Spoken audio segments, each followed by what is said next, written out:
Hi ka everyone! Ayan po, yung tulad ng sabi ko sa inyo, i-update ko kayo tungkol sa papagawa ng aking eyebrow. Hindi ko na nilagay kung anong eyebrow clinic yan. Video yan. Yan po yung nilalagyan ako ng topical anesthesia para masimula na yung procedure.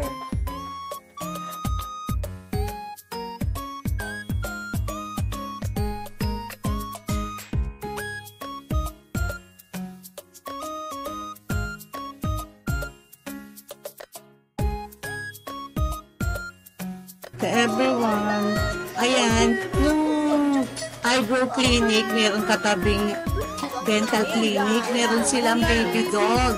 Kaya habang absorb mo na yung topical anesthesia, habang naghihintay kami, nilalaro muna namin si baby doggy sa labas. Sa labas ng katabi lang naman ng eyebrow clinic. Yan na ho, start time procedure kasi tumalab na yung anesthesia, yung topical anesthesia.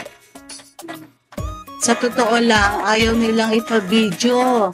Kaya lang ako, napilit ko lang sila na para ma-video ako, pero talagang bawal ho. Bawal talaga. Pero okay naman, mabait naman sila. Inallowed naman nila mag-video.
Patapos na yung aking eyebrows procedure.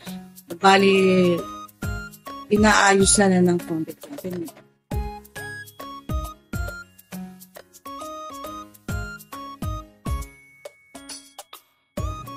Ayan, tapos na po. Ayan na po yung finished product namin ni Ana. Ayaw magpa-video ni Ana. Ako na lang ang nag-video. Ayan na po yung finished product. Thank you. Thank you for watching. See you on my next vlog. Thank you so much. Bye-bye. See you soon.